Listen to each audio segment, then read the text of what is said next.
Good morning all. Welcome to the daily news desk of Dakshina learning. So നമുക്ക് ഇന്നത്തെ പോലെ ഇന്നും ഇമ്പോർട്ടൻ്റ് ആയിട്ടുള്ള ന്യൂസ് ആർട്ടിക്കിൾ ബ്രീഫ് ചെയ്യാം. അതിന്റെ corresponding prelims and mains point of വ്യൂവിൽ ഒരു അനാലിസിസിലോട്ട് പോകാം. ഇന്നത്തെ ന്യൂസിൽ ഇമ്പോർട്ടൻ്റ് ആയിട്ടുള്ള ന്യൂസ് ഏതൊക്കെയാണെന്ന് നോക്കാം. സോ ഇന്നത്തെ ഫസ്റ്റ് ന്യൂസ് ആർട്ടിക്കിൾ ഏതാണെന്ന് നമുക്ക് നോക്കാം. ഫസ്റ്റ് ന്യൂസ് ആർട്ടിക്കിൾ ഇതാണ്: put Pak nuclear arsenal under IAEA watch India. അതായത് പോസ്റ്റ് ഓപ്പറേഷൻ സിന്ധു ടൈമില് പാകിസ്ഥാനിലെ ഒരു ന്യൂക്ലിയർ സ്റ്റോക്ക് ഫയലുള്ള ഹിൽ റീജിയനിൽ ഇന്ത്യ സ്ട്രൈക്ക് ചെയ്തു എന്നുള്ള ന്യൂസ് ഔട്ട് ആയിട്ടുണ്ട്. അപ്പൊ അതിന് കറസ്പോണ്ടിങ് ആയിട്ട് ഇന്ത്യ ഡിമാൻഡ് ചെയ്യുന്നുണ്ട്, ഇപ്പൊ ന്യൂക്ലിയർ സ്റ്റോക്ക് ഫയലിംഗ് പാകിസ്ഥാൻ ചെയ്യുന്നുണ്ടെങ്കിൽ അത് IAEAയുടെ റഡാറിൽ വരണമെന്നും അതിനെ കറസ്പോണ്ടിങ് ആയിട്ടുള്ള ന്യൂസാണ് മെയിനായിട്ട് ഇതിൽ ബ്രീഫ് ഔട്ട് ചെയ്തിരിക്കുന്നത്. നമുക്ക് ഇതിന്റെ സമ്മറിയിലോട്ട് ആദ്യം പോകും. പിന്നെ മെയിൻ സമ്മറി നോക്കുകയാണെന്നുണ്ടെങ്കിൽ ഡിഫൻസ് മിനിസ്റ്റർ രാജ്നാഥ് സിംഗ് നമ്മുടെ ആർമി പേഴ്സണലായിട്ടുള്ള ഒരു മീറ്റിംഗ് ഉണ്ടായിരുന്നു. അപ്പോൾ ആ ടൈമിലാണ് ഈ ഒരു കമന്റ് മെയിനായിട്ട് നടത്തുന്നത്. അപ്പോൾ ഇന്ത്യ ടെററിസത്തിന് ഒരു വിട്ടുവീഴ്ച ഇല്ലാന്നും, അപ്പോൾ ന്യൂക്ലിയർ ആംഗിളോ എന്തെത്തുണ്ടെങ്കിൽ അത് ഉറപ്പായിട്ട് ഇന്റർനാഷണൽ ഏജൻസിയുടെ അണ്ടറിൽ വരുന്നതെന്നാണ് മെയിനായിട്ട് ബ്രീഫ് ഔട്ട് ചെയ്യുന്നത്. അപ്പോൾ ഈ ഒരു ന്യൂസിനെ ബേസ് ചെയ്തിട്ട് കറസ്പോണ്ടിങ് പ്രിലിംസ് പോയിന്റിൽ ഇമ്പോർട്ടൻ്റ് ആയിട്ടുള്ള പോയിന്റ് ഏതൊക്കെയെന്ന് നോക്കാം. അത് ഫസ്റ്റ് എന്ന് പറഞ്ഞാൽ ഇന്റർനാഷണൽ അറ്റോമിക് എനർജി ഏജൻസിയെ കുറിച്ചിട്ടാണ്. അപ്പോൾ ഈ ഏജൻസിയെ കുറിച്ച് പറയുകയാണെങ്കിൽ ഇതൊരു UN അഫിലിയേറ്റഡ് ബോഡിയാണ്. അപ്പോൾ ഇതിന്റെ മെയിൻ ഒബ്ജക്റ്റീവ് എന്ന് വെച്ചാൽ it monitors nuclear programs to prevent misuse of nuclear material and promote peaceful uses of nuclear energy. നമുക്കറിയാം പോസ്റ്റ് ഹിരോഷിമ വേൾഡ് വാർ ടൈമിന് ശേഷം ഈ ഒരു ഏജൻസിയുടെ വർക്ക് ഭയങ്കര ക്രിട്ടിക്കലായിരുന്നു. അപ്പോൾ മിക്ക രാജ്യങ്ങൾക്ക് ന്യൂക്ലിയർ സ്റ്റോക്ക് ഫൈലിംഗ് ഉണ്ട്. അപ്പോൾ അതൊരു ഫുൾ ത്രോൺ വാറിലോട്ട് പോകാതിരിക്കാൻ വേണ്ടിയിട്ട് ഈ ഒരു ഏജൻസിയുടെ റോള് ക്രിട്ടിക്കലാണ്. മെയിനായിട്ട് ഇതിന്റെ ഒബ്ജക്റ്റീവ് എന്ന് വെച്ചാൽ to prevent misuse of nuclear material. പക്ഷേ ഈ ന്യൂക്ലിയർ എനർജി നമുക്ക് യൂസ് ചെയ്യാം എന്തിനാണ്? പീസ്ഫുൾ പർപ്പസിന് വേണ്ടിയിട്ട്. ഇതേപോലെ വേറൊരു ക്രിട്ടിക്കൽ ടേമാണ് ന്യൂക്ലിയർ ബ്ലാക്ക് മാർക്കറ്റ് എന്ന് പറഞ്ഞാൽ the term used by Pakistan to allege illegal nuclear material traffic in India, highlighting global concern about unsecured nuclear substance and international security. അപ്പോൾ ഇന്ത്യയിലോട്ട് ന്യൂക്ലിയർ മെറ്റീരിയലിന്റെ ട്രാഫിക്കിനെ ബേസ് ചെയ്തിട്ട് വരുന്ന കീ പോയിന്റ് ആണ് ന്യൂക്ലിയർ ബ്ലാക്ക് മാർക്കറ്റ് എന്ന് പറയുന്നത്. ഇത്രയാണ് ഇമ്പോർട്ടൻ്റ് ആയിട്ട് പ്രിലിംസ് പോയിന്റ് ഓഫ് വ്യൂ നമുക്ക് നോക്കേണ്ട പോയിന്റ്സ് എന്ന് പറയുന്നത്. കറസ്പോണ്ടിങ് ഇതിന് നമുക്ക് മെയിൻസ് ആംഗിളിൽ എവിടെയൊക്കെ ഇൻക്ലൂഡ് ചെയ്യാം. നമുക്ക് ഈ ഇൻസ്റ്റിറ്റ്യൂഷൻ ഇമ്പോർട്ടൻ്റ് ആണ്. അപ്പോൾ ഇതിന്റെ ഒബ്ജക്റ്റീവ്സും മാൻഡേറ്റും ബേസ് ചെയ്തിട്ട് ക്വസ്റ്റ്യൻ വരാം. അതേപോലെ ന്യൂക്ലിയർ ആംഗിളിലുള്ള ന്യൂക്ലിയർ ഡിപ്ലോമസി സൈഡിലും ക്വസ്റ്റ്യൻ മെയിനായിട്ട് ഹൈലൈറ്റ് ചെയ്യപ്പെടാം. GS paper 2 international relation. ഇത്രയാണ് മെയിനായിട്ട് ഈ ഒരു ന്യൂസ് ബ്രീഫിൽ ഇമ്പോർട്ടൻ്റ് ആയിട്ടുള്ളത്. നമുക്ക് അടുത്ത ന്യൂസിലോട്ട് പോകാം. അടുത്ത ന്യൂസ് വളരെ ഇമ്പോർട്ടൻ്റ് ആണ്. ആക്ച്വലി റീസെൻ്റ് ആയിട്ടുള്ള കുറച്ച് ന്യൂസിന്റെ ഫോളോ അപ്പ് ആണ്. അപ്പം ഇതിന്റെ ബാക്ക്ഗ്രൗണ്ട് പറയുകയാണെന്നുണ്ടെങ്കിൽ തമിഴ്നാട്ടിലെ ഗവർണറും ചീഫ് മിനിസ്റ്ററും തമ്മിൽ ഒരു ടസൽ ഉണ്ടായിരുന്നു. അപ്പോൾ ആ ടസലിന്റെ ഔട്ട്പുട്ടായിട്ട് ഗവർണർ അവിടുത്തെ ബില്ല് എന്ത് ചെയ്തു? പ്രസിഡന്റിന് വേണ്ടിയിട്ട് റെഫർ ചെയ്തു. പക്ഷെ പ്രസിഡന്റ് ആ വീറ്റോ പവർ ഉപയോഗിച്ചിട്ട് പ്രസിഡന്റ് അത് അൺലിമിറ്റഡ് ടൈമിലോട്ട് ഹോൾഡ് ചെയ്തു. പക്ഷെ ഇതിൻ്റെ അകത്ത് സുപ്രീം കോടതി ഇന്റർവെൻ ചെയ്തിട്ട് ആ ടൈം ലിമിറ്റ് കൊണ്ടുവന്നു. അപ്പൊ അതിന്റെ ബാക്ക്ഡ്രോപ്പ് ആയിട്ട് ഇപ്പൊ പ്രസിഡന്റിന്റെ കോൺസ്റ്റിറ്റ്യൂഷണൽ പവർ വെച്ചിട്ട് അഡ്വൈസ് ചോദിച്ചിരിക്കുകയാണ് സുപ്രീം കോടതിയിലൂടെ. അതായത് ഈ ടൈം ലിമിറ്റ് കൊണ്ടുവരാനുള്ള കോൺസ്റ്റിറ്റ്യൂഷണൽ റൈറ്റ് കോടതിക്ക് ഉണ്ടോ അല്ലെങ്കിൽ ജുഡീഷ്യറിക്ക് ഉണ്ടോ എന്നുള്ള ഒരു ആസ്പെക്റ്റിൽ അഡ്വൈസ് ചോദിച്ചിരിക്കുകയാണ്. അപ്പോൾ ഇതാണ് മെയിനായിട്ട് ഈ ന്യൂസ് മെയിനായിട്ട് സമ്മർ ചെയ്യുന്നത്. സമ്മറി നോക്കുകയാണെന്നുണ്ടെങ്കിൽ Tamil Nadu CM MK Stalin criticize the presidential reference to supreme court under article 143. അപ്പോൾ അവിടുത്തെ ചീഫ് മിനിസ്റ്റർ ആയിട്ടുള്ള MK സ്റ്റാലിൻ ഇതിനെ ക്രിട്ടിസൈസ് ചെയ്തിട്ടുണ്ട് പ്രസിഡന്റ് ഈ റെഫറൻസിന്. ഇപ്പൊ പ്രസിഡന്റ് ആക്ച്വലി റെഫറൻസ് എന്തിനു വേണ്ടിയിട്ടാണ് സീക്കുന്നത് വെച്ചാൽ to see clarity on the time line and procedure for governors and president in granting assent. അതായത് ഇതൊരു ടൈം ലൈൻ കൊടുക്കാൻ വേണ്ടിയിട്ട് ഇപ്പൊ സുപ്രീം കോടതി പറയുന്നുണ്ടെങ്കിൽ അതിന്റെ ക്ലാരിറ്റി കിട്ടാൻ വേണ്ടിയിട്ടാണ് മെയിനായിട്ട് ഇത് അപ്രോച്ച് ചെയ്തിരിക്കുന്നത്. അപ്പോൾ ഇത് ഇമ്പോർട്ടൻറ്റ് കോൺസ്റ്റിറ്റ്യൂഷൻ ആംഗിളിലുള്ളതും മെയിൻസ് പ്രിലിംസ് പെർസ്പെക്റ്റീവില് ചോദ്യം വരാൻ ചാൻസ് ഉള്ളതായിട്ടുള്ള ഒരു ഏരിയയാണ്. നമുക്ക് ഇതിന്റെ കറസ്പോണ്ടിങ് പ്രിലിംസ് പോയിന്റ് ഓഫ് വ്യൂവിൽ ഏതൊക്കെ നോക്കാം. അപ്പോൾ പ്രിലിംസ് പോയിന്റ് ഓഫ് വ്യൂ നോക്കുകയാണെങ്കിൽ കുറച്ച് ഇമ്പോർട്ടൻറ്റ് കോൺസ്റ്റിറ്റ്യൂഷൻ പ്രൊവിഷൻസ് ഉണ്ട്. അതിൽ ഫസ്റ്റ് വന്നെന്ന് വെച്ചാൽ ആർട്ടിക്കിൾ 143 ഓഫ് ദ കോൺസ്റ്റിറ്റ്യൂഷൻ ആണ്. അപ്പോൾ എന്താ ഈ ആർട്ടിക്കിൾ പറയുന്നത്? It empowers the president to seek the supreme court advisory opinion on any question of law or fact of public importance. അതായത് പ്രസിഡന്റിന് ഒരു അധികാരം കൊടുക്കുകയാണ് എന്തിനു വേണ്ടിയിട്ട്? സുപ്രീം കോടതിന്റെ അടുത്ത് അഡ്വൈസറി ഒപ്പീനിയൻ, ഒരു അഡ്വൈസ് തേടാൻ വേണ്ടിയിട്ട്. എന്തിന്റെ ബേസിട്ട്? A matter of question of law, ഒരു ലോയെ കുറിച്ചിട്ടോ അല്ലെങ്കിൽ ഫാക്ട് ഓഫ് പബ്ലിക് ഇമ്പോർട്ടൻസിനെ കുറിച്ചിട്ടോ. അതാണ് ആർട്ടിക്കിൾ 143 എന്ന് പറഞ്ഞാൽ അഡ്വൈസറി ജൂറിസ്ഡിക്ഷൻ ആണ്. ഇതേപോലെ ഇമ്പോർട്ടൻ്റ് ആയിട്ടുള്ള ആർട്ടിക്കിളാണ് ആർട്ടിക്കിൾ 200 ആൻഡ് ആർട്ടിക്കിൾ 201. ഇതെന്താ പറയുന്നത് വെച്ചാൽ govern the procedure for governor to assent, withhold or reserve a bill passed by state legislature for the president consideration. അതായത് ആർട്ടിക്കിൾ 200, 201 എന്ന് പറയുന്നത് ഗവർണറിന് കൊടുക്കുന്നൊരു അധികാരത്തിനെ കുറിച്ചാണ് പറയുന്നത്. എന്തിനു വേണ്ടിയിട്ട്? ഒരു ബില്ല്, സ്റ്റേറ്റ് ലെജിസ്ലേച്ചർ കൊടുത്ത ഒരു ബില്ല് റിസർവ് ചെയ്യാൻ വേണ്ടി പ്രസിഡന്റിന്റെ അസെന്റ് വേണ്ടിയിട്ട്. പിന്നെ പ്രസിഡൻഷ്യൽ റെഫറൻസ് ഓൾറെഡി പറഞ്ഞാണ്. അപ്പോൾ ചോദിക്കുക ഇതൊരു കൺവെൻഷൻ ആണോ എന്ന് ചോദിക്കുക. അല്ല, ഇതൊരു കോൺസ്റ്റിറ്റ്യൂഷൻ മെക്കാനിസം തന്നെയാണ്. അപ്പോൾ കോൺസ്റ്റിറ്റ്യൂഷനിൽ നിന്ന് തന്നെയാണ് പ്രസിഡന്റിന് ഈ ഒരു അധികാരം കിട്ടുന്നത്. അതേപോലെ ഇമ്പോർട്ടൻ്റ് ആയിട്ടുള്ള ആർട്ടിക്കിളാണ്. പ്രീവിയസ്ലി UPSC ചോദിച്ചിട്ടുണ്ട്, സ്കോപ്പ് ഓഫ് ആർട്ടിക്കിൾ 142. അപ്പോൾ ഈ ആർട്ടിക്കിൾ 142 എന്താ ചെയ്യുന്നതെന്ന് വെച്ചാൽ it empowers the supreme court to pass any decree for doing complete justice. അപ്പോൾ കംപ്ലീറ്റ് ജസ്റ്റിസ് എനേബിൾ ചെയ്യാൻ വേണ്ടിയിട്ട് സുപ്രീം കോടതിക്ക് പവർ കൊടുക്കുന്ന ഒരു കോൺസ്റ്റിറ്റ്യൂഷൻ പ്രൊവിഷനാണ് ആക്ച്വലി ഏത് ആർട്ടിക്കിൾ 142 എന്ന് പറയുന്നത്.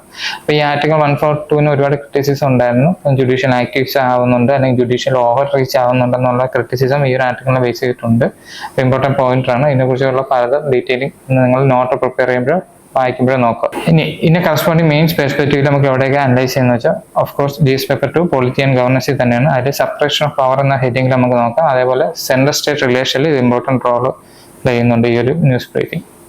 പിന്നെ ഒത്തിരി ഫിലോസഫിക്കൽ പെർസ്പെക്റ്റീവ് വരുവാണെങ്കിൽ കോൺസ്റ്റിറ്റ്യൂഷൻ മൊറാലിറ്റിയുടെ ആംഗിളിലും ഡെമോക്രാറ്റിക് ഡീസെൻട്രലൈസേഷൻ എന്നുള്ള പെർസ്പെക്റ്റീവിലും നമുക്ക് ഒന്ന് അനലൈസ് ചെയ്യാൻ പറ്റും. അപ്പോൾ ഇത്രയാണ് ഇമ്പോർട്ടൻറ്റ് ന്യൂസ് ബ്രീഫ് ഈ ന്യൂസിനെ കുറിച്ചിട്ടുള്ളത്. ഇനി നമുക്ക് അടുത്ത ന്യൂസിലോട്ട് പോകാം. അടുത്ത ന്യൂസ് ലാസ്റ്റ് ഡേ പറഞ്ഞ പോലെ തന്നെ ഒരു എക്കോണമി റിലേറ്റഡ് ന്യൂസാണ്. റീറ്റെയിൽ ഇൻഫ്ലേഷനെ കുറിച്ചുള്ള ന്യൂസാണ്. അപ്പോൾ ഒരു നല്ല പോസിറ്റീവ് സൈൻ തരുന്ന ന്യൂസാണ്. റീറ്റെയിൽ ഇൻഫ്ലേഷൻ ലോ ആയി എന്നാണ് ആക്ച്വലി ന്യൂസിൽ ബ്രീഫ് ചെയ്യുന്നത്.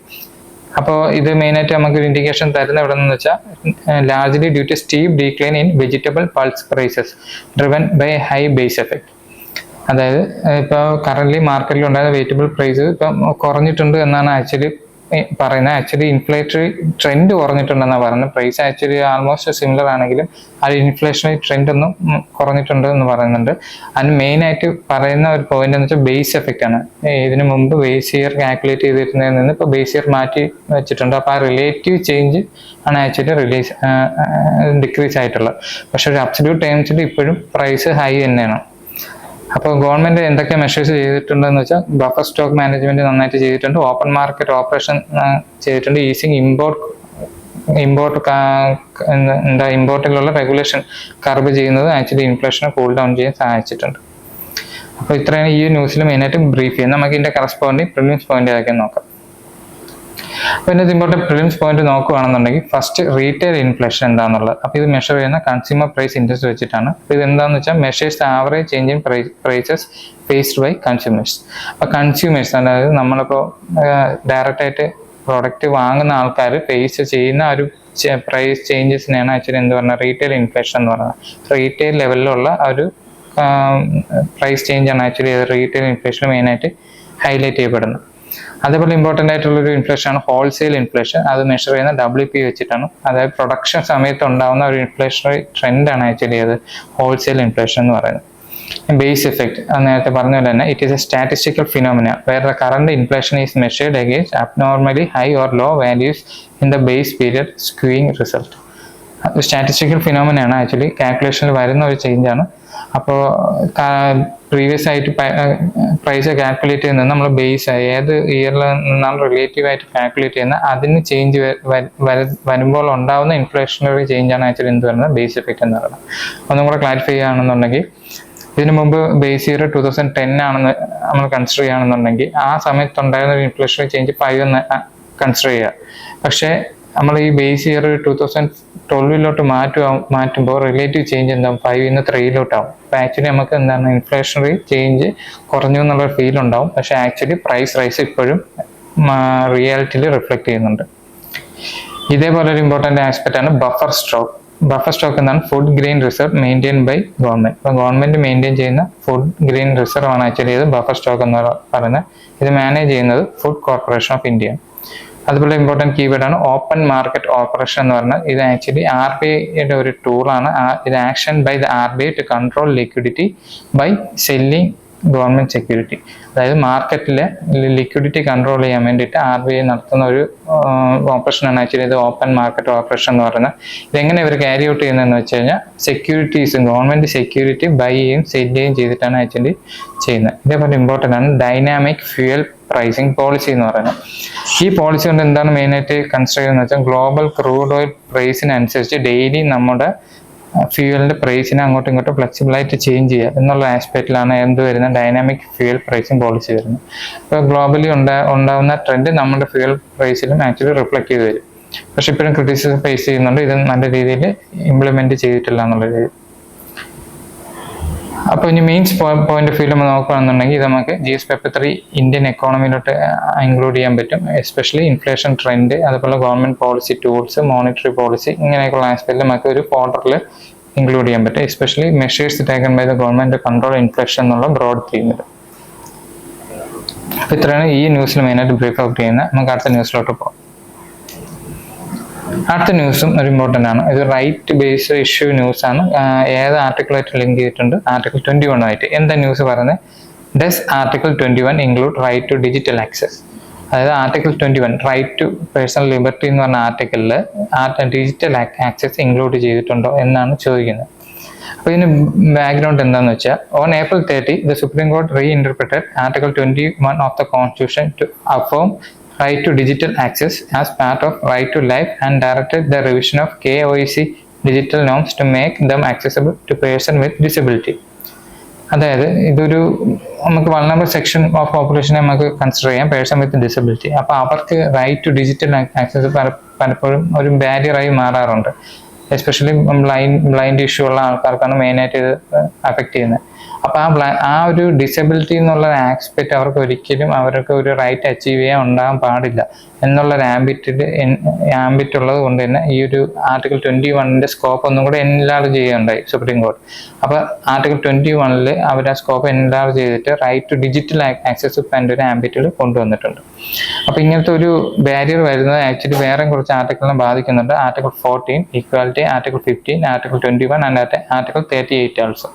അപ്പോൾ ഇത്രയും കോൺസ്റ്റിറ്റ്യൂഷൻ പ്രൊവിഷനെ എനേബിൾ ചെയ്യുന്നുണ്ട് റൈറ്റ് ടു ഡിജിറ്റൽ ആക്സസ് എന്ന് പറയുന്നത്. ഓക്കെ, പിന്നെ കറസ്പോണ്ടിങ് ആയിട്ടുള്ള പ്രിലിംസ് പോയിന്റ് ഏതൊക്കെയെന്ന് നോക്കാം. ഇപ്പോൾ പ്രിലിംസ് പോയിന്റ് നമുക്ക് നോക്കുകയാണെങ്കിൽ ആർട്ടിക്കിൾ 21 ആണ് ഫസ്റ്റ് വരുന്നത്. അതെന്താ പറഞ്ഞാൽ right to life and personal liberty ആണ്. അതിൻ്റെ ആംബിറ്റിൽ ഇപ്പോൾ റൈറ്റ് ടു ഡിജിറ്റൽ ആക്സസും കൂടെ ഇൻക്ലൂഡ് ചെയ്തിട്ടുണ്ട്. അതേപോലെ ഇമ്പോർട്ടൻ്റ് ആണ് right to person with disability act 2016. ഇത് ആക്ച്വലി ഒരു ഇമ്പോർട്ടൻറ്റ് സ്റ്റാറ്റ്യൂട്ടാണ്. ഇത് ആക്ച്വലി സ്റ്റാറ്റ്യൂട്ട് കൊണ്ടുവന്ന എന്തിനാന്ന് വെച്ച് കഴിഞ്ഞാൽ നമ്മൾ ഇന്റർനാഷണൽ കൺവെൻഷൻ സൈൻ ചെയ്തിട്ടുണ്ട്, UN convention on person with disability. ആ ഡിസബിലിറ്റി കൺവെൻഷനെ നമുക്ക് നമ്മുടെ ലാൻഡിലെ ലോ ആയിട്ട് എനേബിൾ ചെയ്യാൻ വേണ്ടിയിട്ടാണ് ഈ ഒരു ആക്ട് മെയിനായിട്ട് വന്നത്. പിന്നെ മെയിൻ ഒബ്ജക്റ്റീവ് എന്ന് വെച്ചാൽ it adopts a social barrier model of disability emphasizing removal of structure and digital obstacles. Person with disabilities face ചെയ്യുന്ന ആ സ്ട്രക്ചറൽ ഇഷ്യൂസിനെ ഒന്ന് അവോയ്ഡ് ചെയ്യാൻ വേണ്ടിയിട്ടാണ് ആക്ച്വലി ഈ ഒരു സ്റ്റാറ്റ്യൂട്ട് മെയിനായിട്ട് വന്നിട്ടുള്ളത്. ഇമ്പോർട്ടൻ്റ് ഒരു സെക്ഷൻ എന്ന് വെച്ചാൽ section 42 of this right of person with disability act ആണ്. ഈ ഒരു സെക്ഷൻ എന്താ പറയുന്നത്? It mandate government action for accessible electronic, print and digital media promoting universal design and screen reader capability. അതായത് ഈ പേഴ്സൺ വിത്ത് ഡിസബിലിറ്റിയിൽ ഒരു ഇമ്പോർട്ടൻറ്റ് ആംബിറ്റ് ആണ് accessibility എന്ന് പറയുന്നത്. ഇൻക്ലൂസിവിറ്റി ആക്സസിബിലിറ്റി ഒരു ഇമ്പോർട്ടൻറ്റ് ആസ്പെക്റ്റ് ആണ്. അപ്പോൾ ഈ ആക്സസിബിലിറ്റിയിൽ ഒരു ഡിജിറ്റൽ ലാൻഡ്സ്കേപ്പിലോട്ട് അവർ ആക്സസിനെ എനേബിൾ ചെയ്യുന്ന ഒരു സെക്ഷനാണ് ആക്ച്വലി ചെയ്ത് സെക്ഷൻ 42 ഓഫ് RPWD ആക്ട് എന്ന് പറയുന്നത്. അപ്പോൾ ആ ഒരു ആക്സസിബിലിറ്റി എനേബിൾ ചെയ്യാൻ വേണ്ടിയിട്ട് ഈ ഒരു സെക്ഷൻ ഈ സെക്ഷനിൽ ആക്ച്വലി മാൻഡേറ്റ് ഉണ്ട്. ആക്ച്വലി ഈ സെക്ഷനിൽ അവരുടെ ആക്സസിബിലിറ്റി എൻഹാൻസ് ചെയ്യണമെന്ന്. അപ്പോൾ ഈ ആർട്ടിക്കിൾ 21 കൂടെ അതിൻ്റെ അകത്ത് ഇൻകോർപ്പറേറ്റ് ചെയ്യുമ്പോൾ അത് ഒത്തിരി കൂടെ എൻഫോഴ്സിബിൾ ആവുന്നത് ഒത്തിരി കൂടെ കാര്യക്ഷമമായി നടക്കും എന്നാണ് ആക്ച്വലി പോയിന്റ് ഔട്ട് ചെയ്യുന്നത്. ഇതേപോലെ ICT ആക്സസിബിലിറ്റി സ്റ്റാൻഡേർഡ് ഉണ്ട് ഇതിന് വേണ്ടിയിട്ട്. പിന്നെ ഇത് കറസ്പോണ്ടിങ് ആയിട്ടുള്ള ഒരു കേസ് ലോ ഉണ്ട്. ഈ ഒരു കേസ് ലോന്റെ ബേസിസിലാണ് ഈ ഒരു ഇന്റർപ്രിട്ടേഷൻ മെയിനായിട്ട് വന്നിട്ടുള്ളത്. അത് ഇമ്പോർട്ടൻ്റ് ആണ്. ഈ കേസ് ലോ കോട്ട് ചെയ്യേണ്ടി വരും എക്സാമിന്. Rajeev Ratturi versus union of India, ആ ഒരു ലാൻഡ്മാർക്ക് കേസിലാണ് ഈ ആക്സസിബിലിറ്റി ഒരു ഇന്റഗ്രൽ പാർട്ടായിട്ട് ആർട്ടിക്കിൾ 21 ഉണ്ട് എന്നുള്ളൊരു ഡിഗ്രി മെയിനായിട്ട് വന്നിട്ടുള്ളത്. ഓക്കെ, അപ്പോൾ ഇത്രയാണ് ഈ ന്യൂസ് ഇമ്പോർട്ടൻ്റ് ആയിട്ടുള്ള പ്രിലിംസ് പോയിന്റ് ഓഫ് വ്യൂ ഉള്ള ബ്രീഫ്. ഇപ്പോൾ മെയിൻ പെർസ്പെക്റ്റീവ് നോക്കുകയാണെന്നുണ്ടെങ്കിൽ നമുക്ക് polity, governance, social justice angle നമുക്ക് ഇൻക്ലൂഡ് ചെയ്യാൻ പറ്റും. അതേപോലെ വൾനറബിൾ സെക്ഷൻ ഓഫ് ദ പോപ്പുലേഷനിൽ മെയിനായിട്ട് ആഡ് ഓൺ ചെയ്യാൻ പറ്റും. അപ്പോൾ ഇതാണ് ഇത്ര ഇമ്പോർട്ടൻ്റ് ആയിട്ടുള്ള മെയിൻ പെർസ്പെക്റ്റീവിൽ നമുക്ക് ലുക്ക് ചെയ്യേണ്ട പോയിന്റ്സ്. നമുക്ക് അടുത്ത ന്യൂസ് ബ്രീഫിലോട്ട് പോകാം. അടുത്ത ന്യൂസ് എന്ന് വെച്ചാൽ ഒരു ടെക്നോളജി റിലേറ്റഡ് ന്യൂസ് ആണ്, സ്പേസ് ടെക്നോളജിയാണ്. അപ്പോൾ ഈ ന്യൂസിൽ എന്താ പറയുന്നത് വെച്ചാൽ ISRO set to launch earth observation satellite using PSLV rocket on Sunday. അപ്പോൾ ഈ വരുന്ന സൺഡേയിൽ ഇസ്രോ അടുത്തൊരു എർത്ത് ഒബ്സർവേഷൻ സാറ്റലൈറ്റ് ലോഞ്ച് ചെയ്യാൻ പ്ലാൻ ചെയ്യുന്നുണ്ട്. അതിനുള്ള സ്പേസ് വെഹിക്കിൾ എന്ന് വെച്ചാൽ പോളാർ സാറ്റലൈറ്റ് ലോഞ്ചിങ് വെഹിക്കിളാണ്. എർത്ത് ഒബ്സർവേഷൻ സാറ്റലൈറ്റ് മെയിനായിട്ടും വെതർ ഫോർകാസ്റ്റിങ്ങിനും റിസോഴ്സ് ഒബ്സർവേഷനും വേണ്ടിയിട്ടാണ് മെയിനായിട്ട് യൂസ് ചെയ്യുന്നത്. അപ്പോൾ ഇതിന്റെ വേറൊരു പ്രത്യേകത എന്ന് വെച്ച് കഴിഞ്ഞാൽ ഇസ്രോ ജാപ്പനീസ് ഏജൻസി ആയിട്ടുള്ള ജാക്സോ ആയിട്ട് കൊളാബറേറ്റ് ചെയ്യുന്നുണ്ട് ചന്ദ്ര ലൂണർ മിഷന് വേണ്ടിയിട്ട്. അപ്പോൾ അതൊരു ഇമ്പോർട്ടൻറ്റ് ആസ്പെക്റ്റ് ആയിട്ട് ഈ ഒരു ന്യൂസിൽ ബ്രീഫ് ഔട്ട് ചെയ്തിട്ടുണ്ട്. പിന്നെ കറസ്പോണ്ടിങ് ആയിട്ടുള്ള പ്രിലിംസ് പോയിന്റ് ആക്കി നോക്കാം. അപ്പോൾ പ്രിലിംസ് പോയിന്റ് ഓഫ് വ്യൂ നോക്കുകയാണെന്നുണ്ടെങ്കിൽ എൻ്റെ കീ ടൈംസ് എടുത്ത് നോക്കുകയാണെങ്കിൽ ഫസ്റ്റ് PSLV തന്നെയാണ്. PSLV എന്താ പോളാർ സാറ്റലൈറ്റ് ലോഞ്ച് വെഹിക്കിളാണ്. അപ്പോൾ ഇത് മെയിനായിട്ട് ഇസ്രോയുടെ ഒരു ഇമ്പോർട്ടൻ്റ് ലോഞ്ച് വെഹിക്കിളാണ്. അതായത് മെയിനായിട്ട് അവിടെ റിലയബിൾ ആയിട്ടുള്ള ലോഞ്ച് വെഹിക്കിളാണ്. ഇതിൻ്റെ മെയിൻ ഒബ്ജക്റ്റീവ് എന്ന് വെച്ചാൽ for earth observation, communication and Inter planetary mission. ഈ ഒരു മെയിൻ ആസ്പെക്റ്റിലാണ് ഇതിൻ്റെ മെയിൻ യൂട്ടിലിറ്റി വരുന്നത്. ഇതേപോലെ ഇമ്പോർട്ടൻ്റ് ആയിട്ടുള്ള ഒരു കീ ടൈമാണ് എർത്ത് ഒബ്സർവേഷൻ സാറ്റലൈറ്റ് എന്ന് പറയുന്നത്. അപ്പോൾ ഈ എർത്ത് ഒബ്സർവേഷൻ സാറ്റലൈറ്റ് എന്ന് വെച്ചാൽ മെയിനായിട്ട് റഡാർ പിക്ചേഴ്സ് ഉപയോഗിച്ചിട്ട് നമ്മൾ എർത്തിലെ മെയിൻ ആയിട്ടുള്ള റിസോഴ്സിനെ ഒബ്സർവ് ചെയ്യാനും അതേപോലെ ക്ലൈമറ്റ് പ്രഡിക്റ്റ് ചെയ്യാനും വെതർ ഫോർകാസ്റ്റിനും വേണ്ടിയിട്ടും അത് കറസ്പോണ്ടിങ്ങിൽ ഏറ്റവും ഒരു ക്രൂഷ്യൽ ഇൻപുട്ട് ആയിട്ട് കൊടുക്കുക ഇവിടെ നമ്മുടെ അഗ്രികൾച്ചർ, ഫോറസ്ട്രി അതേപോലുള്ള ഏരിയാസിൽ. അത് ഇമ്പോർട്ടൻ്റ് ആയിട്ട് ഡിസാസ്റ്റർ മാനേജ്മെന്റ് ഏരിയാസിൽ.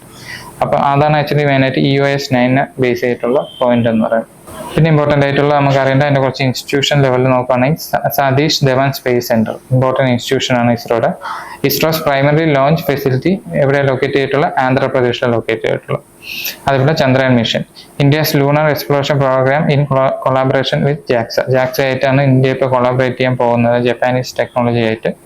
ഇതിന്റെ മെയിൻ ഒബ്ജക്റ്റീവ് എന്ന് വെച്ചാൽ lunar landing, rover deployment and study of lunar വോളറ്റൈൽസ്. ഇതാണ് മെയിൻ ഒബ്ജക്റ്റീവ് ആയിട്ട് വരുന്നത്. ഇതിന് വേണ്ടിയിട്ട് ഈ ലൂണർ മിഷന് മെയിൻ ആയിട്ട് വരുന്നത്. അപ്പോൾ ഇത് നമുക്ക് മെയിൻ സ്പേസ് ഫെക്റ്റിൽ ഏതൊക്കെ ഏരിയ ആയിട്ട് കണക്ട് ചെയ്യാന്ന് വെച്ച് കഴിഞ്ഞാൽ GS പേപ്പർ 3 സയൻസ് ആൻഡ് ടെക്നോളജിയിൽ സ്പേസ് ടെക്നോളജി ആംഗിളിൽ, ഇപ്പോൾ എൻവയോൺമെന്റ് ഡിസാസ്റ്റർ മാനേജ്മെന്റ് ആംഗിളിൽ ടെക്നോളജിയുടെ യൂസ് എങ്ങനെ വരുന്നു എന്നുള്ള ഒരു ആസ്പെക്റ്റിൽ നമുക്ക് മെയിനായിട്ട് കോറിലേറ്റ് ചെയ്യാൻ പറ്റും. അപ്പോൾ ഇത്രയാണ് ഇമ്പോർട്ടൻറ്റ് ന്യൂസ് ബ്രീഫ് എന്നുള്ള. അപ്പോൾ ഇമ്പോർട്ടൻ്റ് ആയിട്ട് കുറച്ച് കോൺസ്റ്റിറ്റ്യൂഷൻ പ്രൊവിഷൻ റിലേറ്റഡ് ആയിട്ടുള്ള ന്യൂസ് ഉണ്ടായിട്ടുണ്ട്. അപ്പോൾ അതൊന്ന് നിങ്ങൾ നോട്ടിൽ മേക്ക് ഔട്ട് ചെയ്യുക. അതേപോലെ ഈ ടെക്നോളജി ആംഗിളിലുള്ള ന്യൂസും മെയിനായിട്ട് ഫോൾഡർ പോയിന്റ് എന്നുള്ള രീതിയിൽ എവിടെയെങ്കിലും നോട്ട് ചെയ്യും. ഇപ്പോൾ ഇതേപോലെ അടുത്ത ദിവസം വേറൊരു ന്യൂസ് ബ്രീഫിംഗ് ആയിട്ട് പിന്നും കാണാം. Have A nice day. Thank you.